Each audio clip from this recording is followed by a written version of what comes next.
આકાશવાણી અમદાવાદ વડોદરા પ્રાદેશિક સમાચાર નિશા શ્રીમાળી વાંચે છે. સૌપ્રથમ મુખ્ય સમાચાર. પ્રધાનમંત્રી નરેન્દ્ર મોદીએ જણાવ્યું છે કે મહિલાઓની આગેવાની હેઠળના વિકાસનું સૌથી મોટું ઉદાહરણ ગુજરાત છે. કેન્દ્રીય ગૃહમંત્રી અમિત શાહે જણાવ્યું છે કે કોડીનાર અને તાલાલાની ખાંડ મિલોના પુનરોદ્ધારથી હજારો ખેડૂતોના જીવનમાં સમૃદ્ધિના દ્વાર ખુલશે. આજે સમગ્ર રાજ્યમાં આંતરરાષ્ટ્રીય મહિલા દિવસની ઉજવણી કરવામાં આવી. હોળી ધૂળેટીના તહેવારોને ધ્યાનમાં રાખીને એસટી નિગમ 10થી 16 માર્ચ સુધી વધારાની 1200 જેટલી બસો દોડાવશે અને રાજ્યભરમાં મહત્તમ તાપમાનમાં 3થી 4 ડિગ્રીનો વધારો. સૌરાષ્ટ્ર કચ્છમાં ગરમીનું યલો એલર્ટ. સમાચાર વિગતવાર. પ્રધાનમંત્રી નરેન્દ્ર મોદીએ જણાવ્યું કે મહિલાઓની આગેવાની હેઠળના વિકાસનું સૌથી મોટું ઉદાહરણ ગુજરાત છે. ગુજરાતે દેશને સહકારિતાનું સફળ મોડલ આપ્યું છે અને રાજ્યની મહિલાઓના શ્રમ અને સામર્થ્યથી જ ગુજરાતનું સહકારિતા મોડલ વિકસ્યું છે.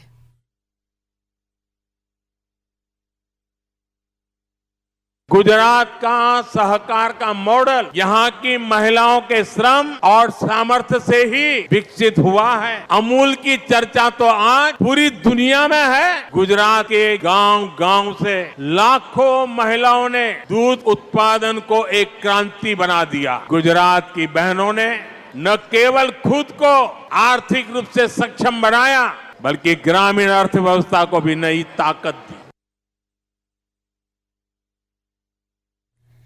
આજે આંતરરાષ્ટ્રીય મહિલા દિવસ નિમિત્તે નવસારી જિલ્લાના વાંસી બોરસીમાં આયોજિત લખપતિ દીદી સંમેલનમાં પ્રધાનમંત્રીએ જાહેરાત કરી કે આગામી 5 વર્ષમાં 3 કરોડ લખપતિ દીદી તૈયાર કરવાનું સરકારનું લક્ષ્ય છે.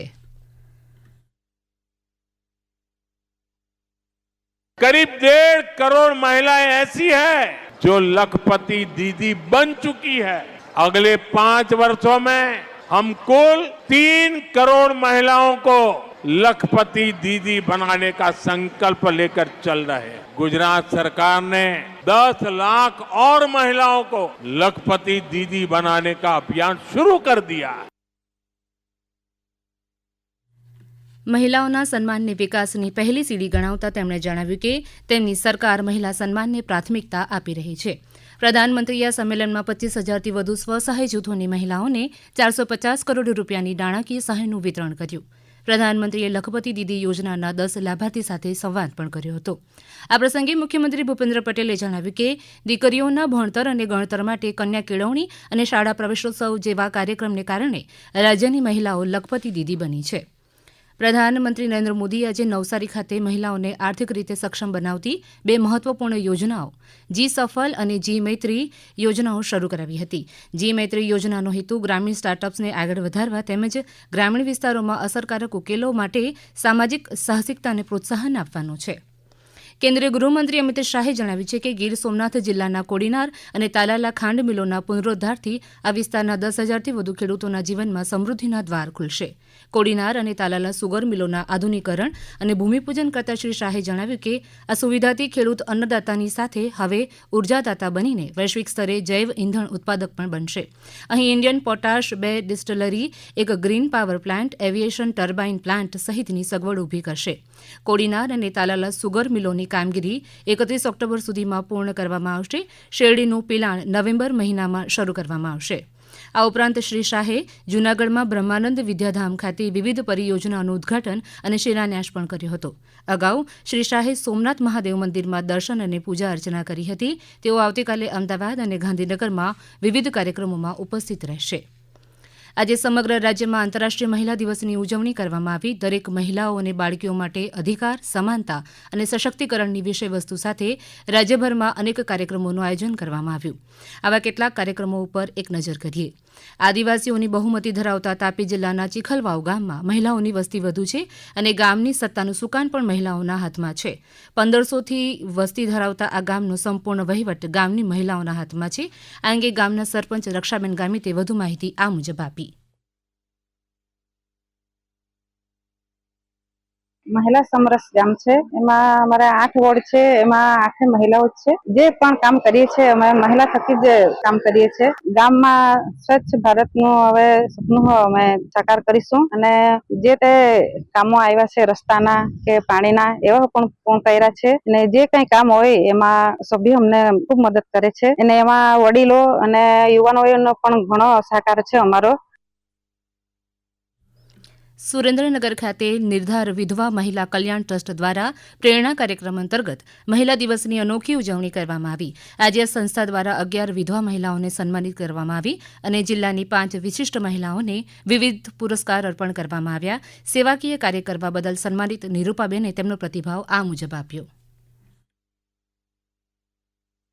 સુરેન્દ્રનગરની અંદર નિર્ધાર સંસ્થામાં ઘણા બધા એવોર્ડ સમયાંતરે અપાતા હોય છે. એમાં 8મી માર્ચે આજે કુલ 5 બહેનો જે સમાજ સેવામાં છે, શિક્ષણમાં છે, કલામાં છે, આવા અનેક બહેનો સાથે એમણે જોડાણ રચ્યું છે. એમાં 5 બહેનોને આજે એવોર્ડ આપીને સન્માન કર્યું છે. એટલે અમે જે અમારા ફિલ્ડમાં કામ કરીએ છીએ એમાં અમને એક જીવવાની એક નવી ઉર્જા પ્રાપ્ત થતી હોય છે અને આ સુપેરે એ રાજેશભાઈ કરી શક્યા છે એનો અમને સૌને આનંદ છે.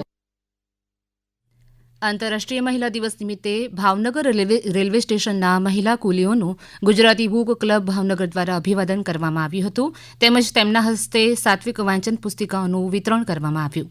ફાઉન્ડેશન ફોર ઇકોલોજીકલ સિક્યુરિટી સંસ્થા દ્વારા ઠાસરા તાલુકાના આગરવા પંચાયતના મહારાજની મોવાડી ગામમાં આંતરરાષ્ટ્રીય મહિલા દિવસ પ્રસંગે સોલર આધારિત પિયત સિસ્ટમ લોકાર્પણ કરવામાં આવી.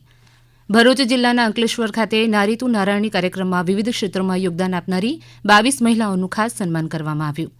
બોટાદ જિલ્લાની શાળામાં અભ્યાસ કરતી કન્યાઓ માટે જાયન્ટ્સ ગ્રુપ ઓફ બોટાદ દ્વારા હોમિયોપેથિક કેમ્પ યોજાયો જેમાં 70 વિદ્યાર્થીઓની સારવાર કરવામાં આવી. આજે આંતરરાષ્ટ્રીય મહિલા દિવસના રોજ 181 અભિયમ મહિલા હેલ્પલાઇને ગુજરાતમાં 10 વર્ષ પૂર્ણ કર્યા છે. આ સમયગાળામાં રાજ્યમાં 16,16,000થી વધુ કેસોમાં મહિલાઓને જરૂરિયાત મુજબ સલાહ સૂચન માર્ગદર્શન પૂરું પાડવામાં આવ્યું છે. કાઉન્સેલર સહિતની ટીમ દ્વારા ઘટના સ્થળ પર રાજ્યમાં 3,24,000થી વધુ મહિલાઓને મદદ કરીને હૂંફ આપવામાં આવી હતી. 59 રેસ્ક્યુ વાન દ્વારા મહિલાઓને ઘરેલુ હિંસા સહિતની વિવિધ પ્રકારની હિંસા તેમજ મુશ્કેલીના સમયમાં મદદ પૂરી પાડવામાં આવે છે. ગુજરાત સરકાર અને જીવીકે EMRI દ્વારા 8 માર્ચ 2015ના રોજ અભિયમ હેલ્પલાઇનનો પ્રારંભ કરવામાં આવ્યો હતો. પંચમહાલ જિલ્લામાં વર્ષ 2024માં 9,461 પીડિત મહિલાઓએ મદદ માટે કોલ કર્યા હતા. છેલ્લા 10 વર્ષ દરમિયાન સુરેન્દ્રનગર જિલ્લામાં 34,000થી વધુ મહિલાઓને અભિયમ દ્વારા સહાય પૂરી પાડવામાં આવી છે તેમજ સ્થળ ઉપર જઈને 6,000થી વધુ મહિલાઓને ત્વરિત મદદ કરાઈ છે. કોંગ્રેસ નેતા રાહુલ ગાંધીએ આજે અમદાવાદમાં કાર્યકર્તાઓ અને હોદ્દેદારોને સંબોધન કર્યું હતું. કાર્યક્રમમાં જિલ્લા અને શહેર કોંગ્રેસના હોદ્દેદારો, પક્ષના વિવિધ સેલના પ્રમુખો હાજર હતા. આજે વિશ્વ મહિલા દિવસ નિમિત્તે કોંગ્રેસના મહિલા આગેવાનોએ તેમનું સ્વાગત કર્યું હતું. કાર્યકર્તાઓના સંમેલનને સંબોધિત કરતા રાહુલ ગાંધીએ જૂથવાદમાં સંડોવાયેલા કોંગ્રેસના કેટલાક નેતાઓની ટીકા કરી હતી અને જરૂર પડે તેમની હકાલપટ્ટી કરવાની તૈયારી પણ બતાવી હતી. ઉલ્લેખનીય છે કે ગુજરાતમાં કોંગ્રેસના સંગઠનને મજબૂત કરવા તથા ગુજરાતમાં કોંગ્રેસની હાર પાછળના કારણો તથા પરિબળો જાણવા શ્રી ગાંધી 2 દિવસથી ગુજરાતની મુલાકાતે છે. સમાચાર આપ આકાશવાણીના અમદાવાદ વડોદરા કેન્દ્ર પરથી સાંભળી રહ્યા છો. આ સમાચાર આપ અમારી YouTube channel AIR news Gujarat ઉપર પણ સાંભળી શકશો. વધુ સમાચાર માટે અમારી વેબસાઇટ newsonair.gov.in/gujarati અને અમારા એક્સ હેન્ડલ AIR_news_ABAD ને ફોલો કરી શકો છો. હોળી ધૂળેટીના તહેવારોને ધ્યાનમાં રાખીને ગુજરાત રાજ્ય માર્ગ વાહન વ્યવહાર નિગમે 10 થી 16 માર્ચ સુધી વધારાની 1200 જેટલી બસો વડે કુલ 7,100 જેટલી વધારાની ટ્રીપનું સંચાલન કરવાની જાહેરાત કરી છે. એસટી નિગમની યાદીમાં જણાવાયું છે કે અમદાવાદ, રાજકોટ, અમરેલી, જૂનાગઢ, ભાવનગર અને ભુજથી ગોધરા, દાહોદ, ઝાલોદ, છોટાઉદેપુર સહિતની જગ્યાએ જવા માટે વધારાની બસો સંચાલિત કરવામાં આવશે.